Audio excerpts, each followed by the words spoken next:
Happy New Year, everyone. It's the middle of January, so we're a little bit into the new year already.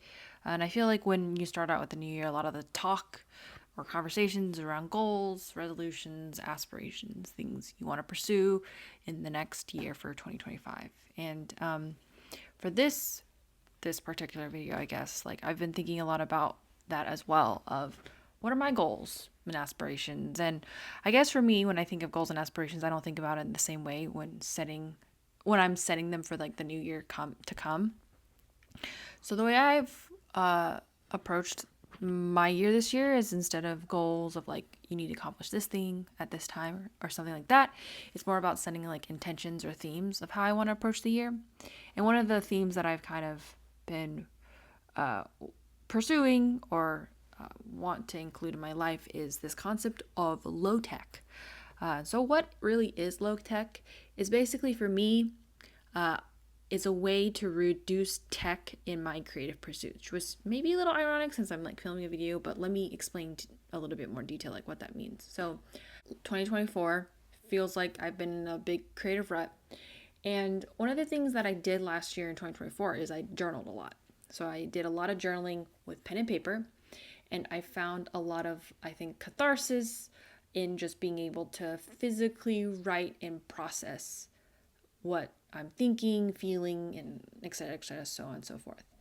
And I feel like in that experience, I have had like a light bulb moment. I feel like sometimes it's obvious, but like had a light bulb moment of like when I start using tech or like my computer or like my phone or all these different like tech pieces to try and plan or process or think through something, it actually hinders me than I think helps.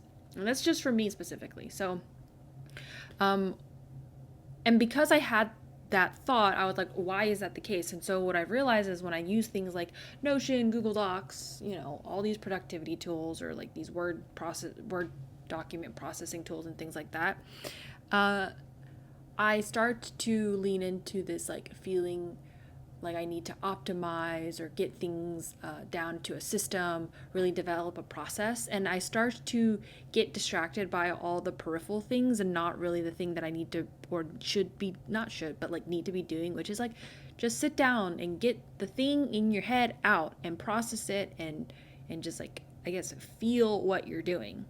And so I think that was like the big aha moment. And so for this year, I really want to start leaning into low tech. And more specifically, when I say low tech, it's more about when I'm planning or processing, or really just like trying to like, I guess, massage out a creative idea or pursuit.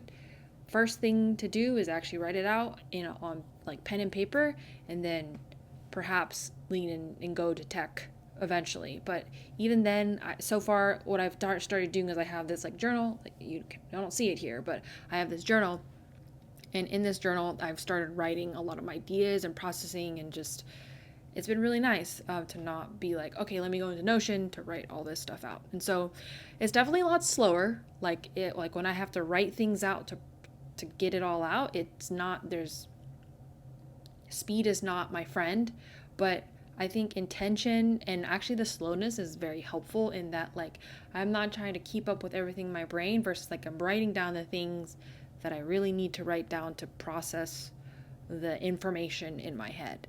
And so I know that tech is a very powerful tool. It's something that we use in our day to day. I use it in my day to day. I'm a digital product designer. I'm using technology and I'm creating for technology every single day. So perhaps this is also just like another way for me to step away from a computer as well and find ways to pursue creativity in just like a different way. So yeah, that's really what it is. That's what the new year is. I feel like what I want to pursue for the new year. And also just like, simplify in some ways, like stepping away from tech feels like using tech to organize and function and like do all these crazy things is also feels like I'm simplifying my environment a lot of like, I don't know, within the world of the internet and stuff, there's just so much out there, so much to consume and to use and all these different things. In reality, sometimes you really just need some boundaries. And I think pen and paper can do that really well. Like, you just need paper and pen to write out the thing that you need. And so that's my hope for 2025. And my hope is that by leaning into this like low tech, I get in stepping away a bit from tech, it will also help me just kind of like rebuild my confidence and kind of get me out of this creative rut of, I don't know, expectation, needing to do something, grind, grow, have systems and processes to do the things that I want to do versus just really being present, being in the moment, and just doing, but not in an expectations way. So, yeah, I'm looking forward to the year to see that's gonna go. I'll say that so far it's not really been, I guess, it's not really necessarily been like a struggle in trying to plan with pen and paper. I've actually really enjoyed it so far. But it's just something that I, again, want to have as a theme for this year and see how this starts to potentially like integrate into my life in the day to day. But hope everyone, um, is having a good start to the new year. I know it's been kind of hard for a lot of people, especially with the start of this new year. So just stay safe, stay warm, and I'll see y'all in the next one.